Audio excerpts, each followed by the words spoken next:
loss. The pain of losing somebody can become very unbearable, and although it's common for most of us to experience this pain, sometimes we may feel like we're in isolation. So today's Skycast is going to be exploring different signs and symptoms of grief, as well as going through a range of coping strategies to help us when we're faced with this difficult period. So hi everybody, my name's Yvonne and I will be facilitating the session today. We also have Regan working hard in the background as a peer facilitator, and she will be working to facilitate the chat. There will be different opportunities for us to talk amongst each other in the chat section, but as the session goes on, if you do have anything to say, then please feel free to type away, as Regan will be available to respond to you. So for those of you that have joined the Skycast before, I'm sure you're aware of how it all works. But for those of you who haven't, I'm just going to go through a quick introduction just to ensure that everybody's on the same page. So, to your left-hand side, you should be able to see me. I'm just going to wave. And you should also be able to hear me. Directly underneath me are a list of participants that are also in the session. I'm also going to be talking about confidentiality in a second. To your right-hand side is the chat section, and this is where we're going to be using the opportunity to say hi to one another and to discuss our thoughts and to help each other and provide different coping skills. If you look directly to the top, there should be a button that says I need help now. As I've highlighted, this is a difficult topic, and this Skycast may bring along some unwanted emotions or emotions that you may, sorry about that, yeah, so you may find it very difficult to cope with a range of emotions. So if you do feel like you're struggling, then please press the I need help now button. By doing so, either myself or Regan will contact you directly, or we will contact you straight after the session to offer you further support. I'm also going to post a link in the chat area that you can also make use of if you feel like you're struggling in the session. Okay, so before we begin, can we all maybe say hi to one another and maybe express how we're feeling about this Skycast?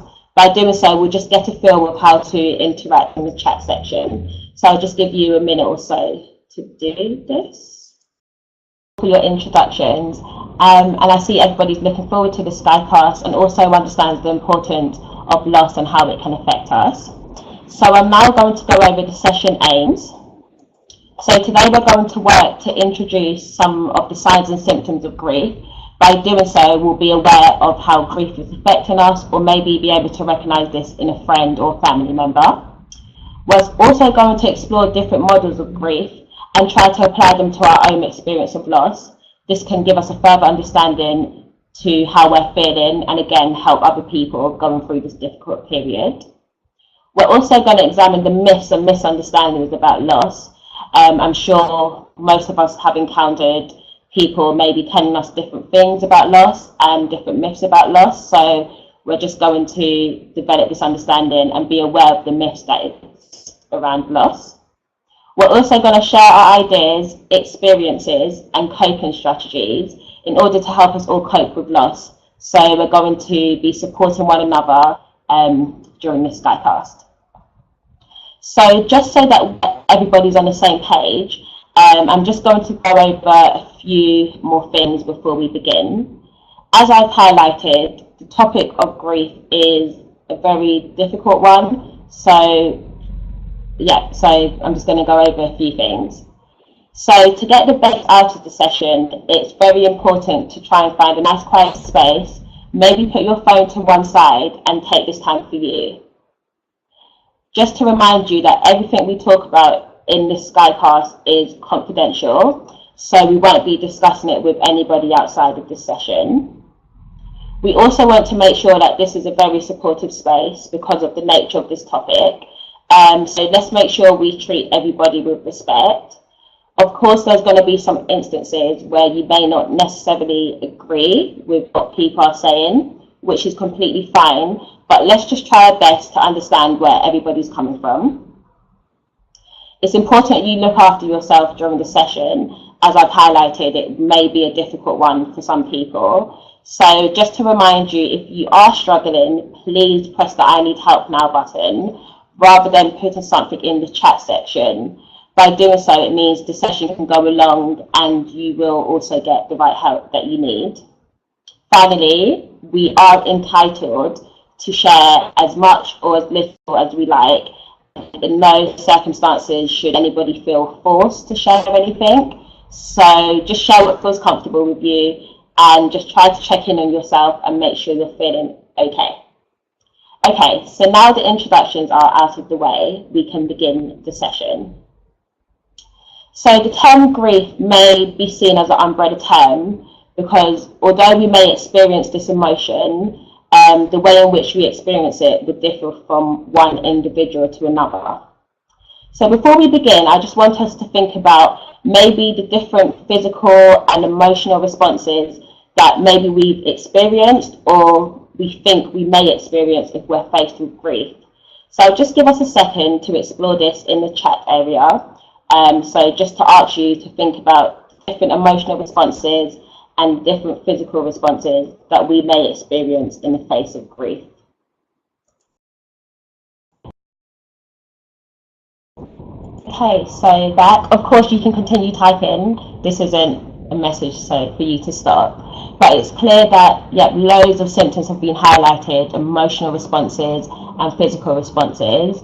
We have shock, disbelief, overwhelmed, feeling numb. As Chantal highlighted, it may not necessarily last. You also may feel absent-minded. That's a very good one. Lots of crying and maybe loss of appetite.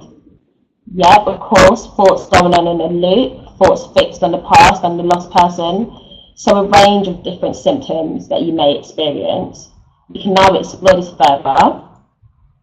So there's emotional and physical responses. So this can also be understood in terms of psychological and physiological responses. So in terms of the emotional responses, feeling very overwhelmed, maybe really overwhelmed with emotions, unable to concentrate, feeling like nothing else matters, fear and anxiety, feeling quite guilty. You may begin to blame yourself or may regret something that happened with your lost one, feeling quite numb, which was brought up in the chat section, feeling emotionally sensitive. So maybe something that wouldn't usually affect you may cause you to burst out in tears. Anger, which again was discussed in the chat area. Feeling helpless and loss of control. Feeling depression and despair. Suicidal thinking, so feeling like you've lost your meaning and your purpose as well. In terms of the physical reactions, your immune system may become weakened, causing a range of different health issues, so such as colds and infections. You may also experience nightmares and insomnia, finding it very difficult to go to sleep. At the same time, you may experience fatigue and exhaustion, so feeling quite tired, feeling very weak. You may also experience nausea, headaches, changes in appetite, which I believe somebody also highlighted. You may be more prone to accidents because you're not really concentrating, because you're so overwhelmed with grief, as well as hypersensitivity, changes to memory, and difficulty concentrating. So I think by having a list of the symptoms that you may experience just helps you to understand that what you're experiencing is quite normal, and that people in the same situation as you may also be experiencing the same symptoms. So it's important to recognize that over time, the intensity of these symptoms ease. However, if you feel like over time there's not much difference, then you may be diagnosed with what is called complicated grief. This diagnosis is given if you experience these symptoms for over a month, and this is lasting for up to 6 months after the loss has passed. In order to better understand the difference between complicated grief and normal grief, CRUISE a charity that deals with bereavement, said that it's good to basically compare the symptoms of normal grief and complicated grief. So I'm just going to explore this with you now. So, yeah, as highlighted in the chat, the importance of guilt that Mary just said, the tendency to think if only I had done that thing, I could have changed it somehow. So in the normal response to grief, this will be an early reaction. It will last weeks or months, and after a while, it usually fades into regret. However, with complicated grief, this reaction tends to stay around for a longer time, and it may even be present years after the loss has occurred. And over time, these symptoms may include feeling suicidal, relationship problems, refusal to talk, excessive self-blame, loss of memory. So just to see the difference between the normal reaction to grief and the complicated reaction to grief. In terms of sadness and depression, I'm sure we can all understand that this is something you're bound to feel when you've experienced the loss of a loved one. So in terms of normal grief, these will probably last about in the early months, and those with a history of depression, they may feel quite anxious about whether it's going to occur again. But in complicated grief, the depression and the deep grief may continue for many years. So again, these symptoms will include relationships being affected, a long and deep sadness, and feeling like you're rarely happy and often tearful. When we're faced with grief, we may develop fears and phobias. So in normal grief, that would be quite normal after a loss, and you may fear yours and others' mortality. But in complicated grief, this fear may affect your life after the bereavement and cause symptoms such as isolation, not wanting to go out, not wanting to interact with people, and it will really make your life feel quite restricted. In normal grief, you may have some suicidal thoughts. You may begin to question your life and question the purpose of the life of those around you. However, in complicated grief, again, this will extend for a longer period, and you may actually believe there's no purpose for a long time after the loss. You may feel like there's no need for you to even be alive. In normal grief, many people may feel like they're going mad after a loss, which is completely normal. You may have racing thoughts, as Mary highlighted in the chat, and different things going in and out of your head and being unable to concentrate. So again, that will last for maybe a month or so after experiencing the grief. But in terms of complicated grief, you may begin to feel a decline in your mental state, and you may be able to feel that your ability to concentrate and stay focused and your thoughts being clear may be affected for maybe a year or so, or even longer. So by looking at the difference between normal and complicated grief, you all feel like you have an understanding and you'll be able to recognize if yourself or maybe a friend or family member is experiencing complicated grief.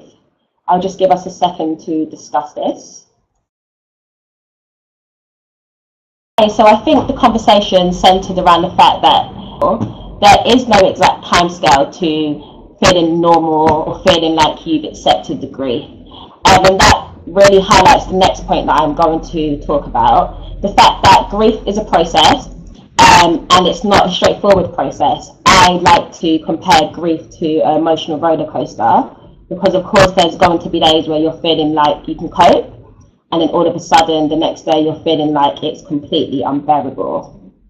And although having awareness of the symptoms and the signs of grief can further our understanding to how we're feeling and why we're feeling this way, I think it may also frame grief in black and white terms, because of course grief isn't that simple at all.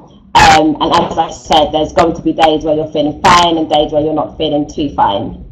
But just to gain a further understanding of the process of grief and the different stages involved, I am now going to share a video with you. After the video, we will have a chance to discuss this and share our views. But whilst the video is playing, if you want to discuss anything in the chat section, then please feel free to. Listen. There's no right or wrong way to deal with the loss of a loved one. You can expect You grieving can to be expect rough, grieving to be rough, and it's different for and it's every different single for every person. single person. Another important Another thing, important thing, it's not just a it's not matter of just a matter coping of with coping with loss. loss. It's about It's coping about with coping with change. change. And that, And that, Wellcasters, Wellcasters, takes a lot takes of a lot time. of time. Today on Today on Wellcast, Wellcast, we're we're dealing with a dealing pretty with a pretty difficult difficult subject. subject. How do you How do deal you with the deal death of with a the loved death of a one? loved one? How do you live How your do you live life your in the life in face the of face of a life-changing event? We don't have all the answers, and honestly, you're going to have to work through your pain in your own way, at your own your pace. own pace? But if you're But if looking you're for it, we do have some advice. First things first, you need to remember that grief is a process and not a task. You might have heard of a popular theory that breaks up bereavement into stages: denial, anger, bargaining, depression, and acceptance. While you might identify with some or all of these steps, you gotta remember that grief is less like a staircase and more like a roller coaster. There are peaks and dips, and they don't always happen in predictable ways.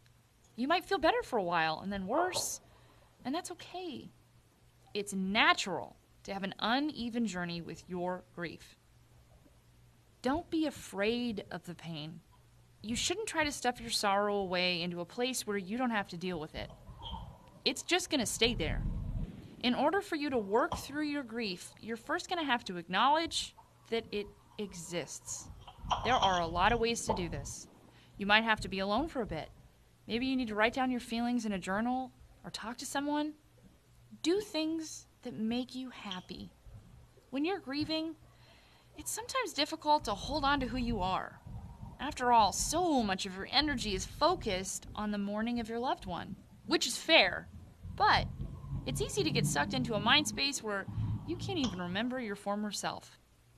We want to tell you it's okay to take time to do the things that make you feel like yourself and give you joy. Recognize the relationship between the mind and the body.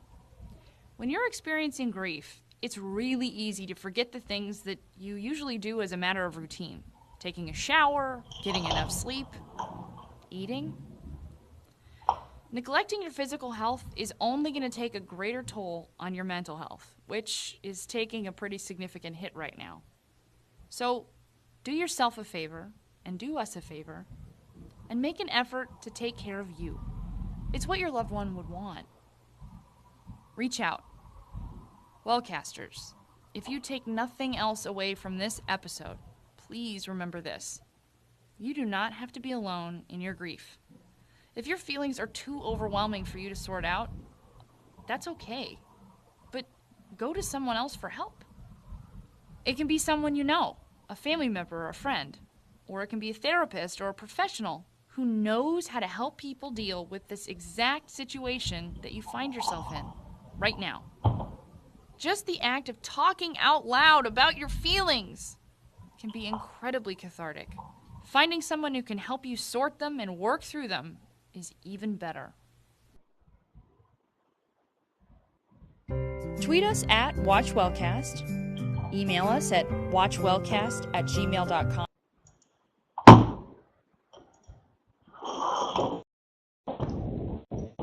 Okay, so I just have to share our thoughts on the video now and just discuss what we've learnt from it and how we think it can help us. So I'll just give us a minute or two to discuss this in the chat area. Okay, so from the discussion, it's clear that we all agree that grief is a very difficult process and one that isn't as straightforward as it may seem. There are going to be times where you move forwards, backwards, and highlighted, maybe even sideways. But at the same time, it's just important to remember that at the end of the grieving process, there will be a stage where we feel like we can accept the loss and live our lives in a way that we did before the occurred. So I just want to recap the different stages of grief. So the first stage is denial. So when we're in this stage, we may find it difficult to accept that we've lost our loved one. We may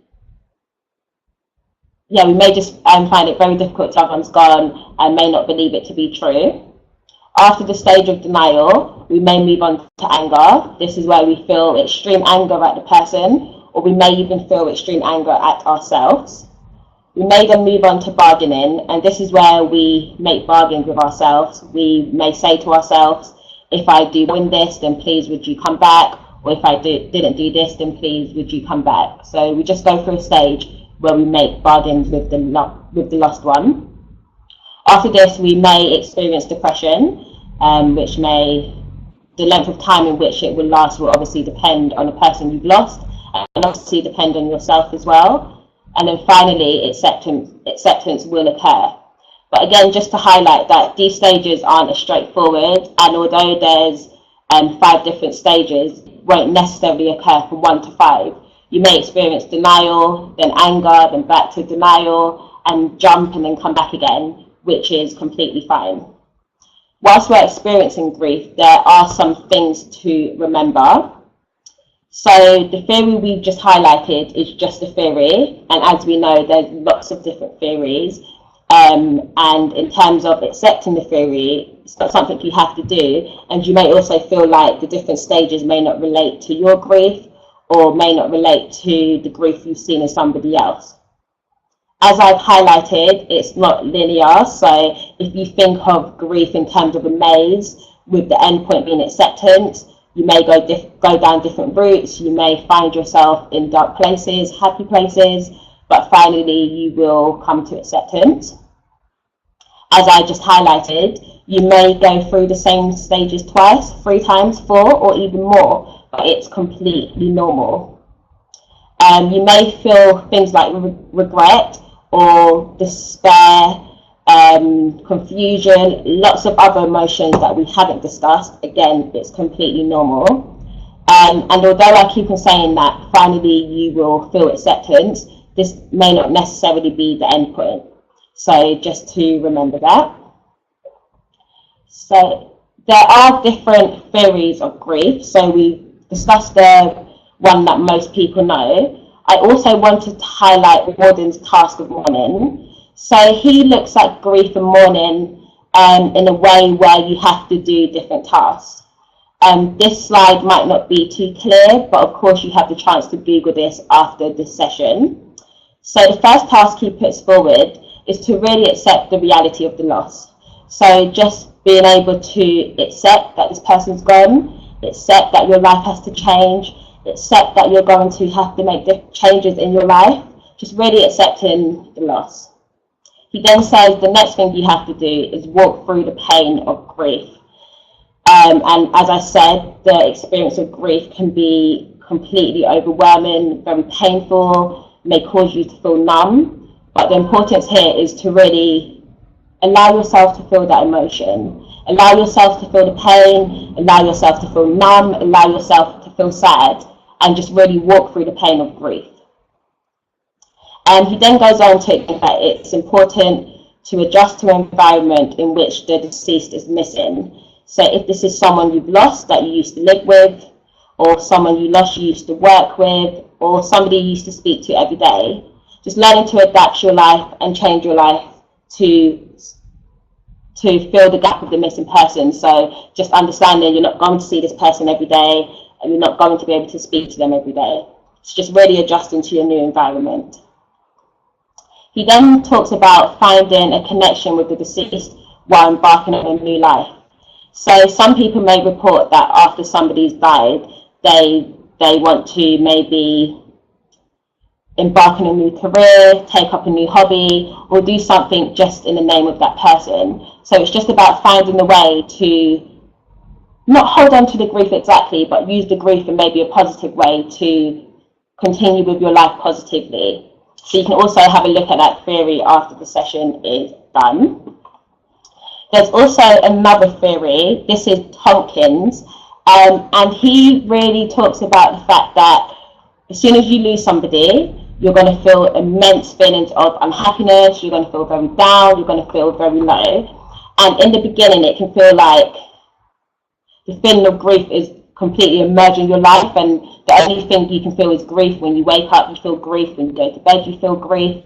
and you're just surrounded by grief. So he compares this to a small circle, as you can see in the picture. He then explains that over time, we begin to accept this grief and we learn to live with this grief. So it's not a fact where we forget the person, but we just learn to live with the grief. He talks about the fact that you may meet new people in your life once the grief has occurred, and these people can help you manage this grief. These people may be able to replace some of the happiness that you've lost, but at the same time, you're still holding on to this grief, but you're learning how to manage it. And then he talks about, finally, you get to a stage where your life somehow grows around the grief. So in the beginning stage, your life was grief itself. And then finally, you get to a stage where, yes, the grief is still there. Yes, you still feel pain, you still feel hurt, but you find a way to live with it. And of course, there's going to be situations whereby you may go back to the first stage and you feel like your life is completely filled with grief. As Regan pointed out, this may be like a reminder if it's somebody's birthday or if it's an anniversary of the death, then you may go back to the first stage. And there may be times where you're finding it hard again to live with this grief. But over time, you learn to live with it and you make it a part of your life without it being at the forefront of your life and really affecting you. Although deep down, you still have these feelings of pain and sorrow, but you somehow learn to really manage these feelings without it affecting your life in such a major way. I don't know what your feelings are on these theories, but maybe can we take a second or two to just explain our understanding of these theories and how we think that it may help us or help somebody that's experiencing grief. So I'll give you a second to do so. Okay, so from the it seems to be a general view that over time the grief is a part of who you are, and it's a part of your story. I also expressed in the chat that this theory maybe gives people hope.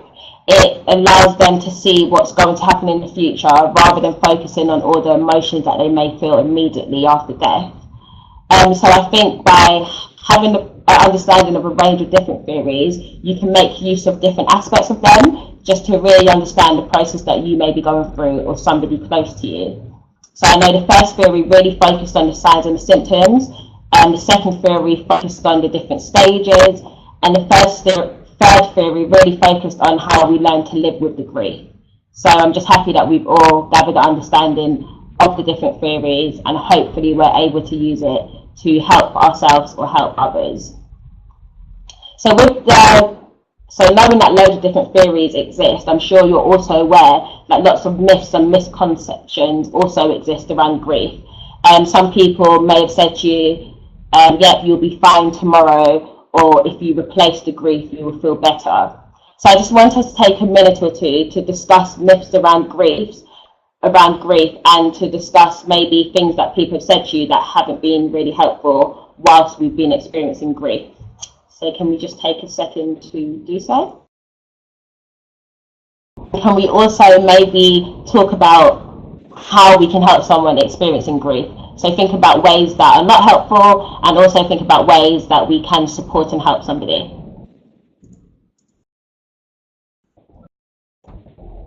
Okay, thank you for the discussion. Again, so we spoke about the importance of being there for somebody, allowing them to have their space as well. I'm just going to go over the do's and don'ts of dealing with grief.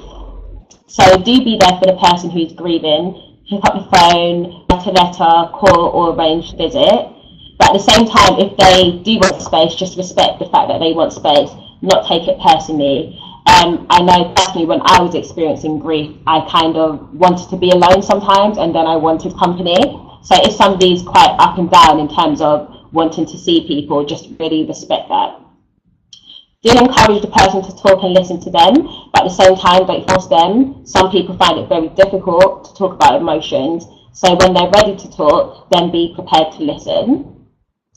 Accept the fact that everybody grieves in their own way. As I've highlighted throughout this session, there is no normal way to grieve, and it's a very complicated process that can take a long time. Make sure you create an environment in which the bereaved person can be themselves and show their feelings rather than putting on a front. So rather than saying to someone, come on, be brave or stop crying, just allow them to feel free with their emotions, allow them to express how they feel in a really free manner. Contact the person at difficult times. So as I've said, anniversaries or birthdays will trigger grief. So just being there for that person and reminding them that you are thinking of them. Don't avoid someone who has been bereaved. So it may be hard to speak to someone that's going through a bereavement because you're scared about saying the wrong thing. But maybe instead of avoiding them, just send them a message explaining to them that it is hard for you to express it's hard for you to really help them, but you are there for them. And if they need you, then they can contact you. Don't use the cliche. I'm sure everybody's heard the cliches. I understand how you feel. You'll get over it. Time heals. These are not the right words to use when someone's experiencing grief. So I would try really hard to refrain from that. Of course, never tell someone it's time to move on or they should get over it, because as I've said, grief is a very personal process and it's very entirely up to the individual, and it really does depend on the depth of the loss and how important that person was. But there is never a time to move on. Like I said, the stage of acceptance will come naturally, and the person who is grieving will learn to deal with the grief. But by telling them to move on, that will not be helpful at all. Okay, so we've got 10 minutes left. The session's going quite quickly. So we've highlighted that there will be certain times in the year that will trigger the grief response. So birthdays, anniversaries, Mother's Day, Father's Day, Christmas, all these different time frames and milestones may send the person back to stage 1 of grief. So I just want us to take a second or two to discuss the different ways we can support somebody or support ourselves during these difficult times. Can we discuss things that we can do to help somebody when these different milestones occur? I'll just give us a second or two to discuss this in the group chat.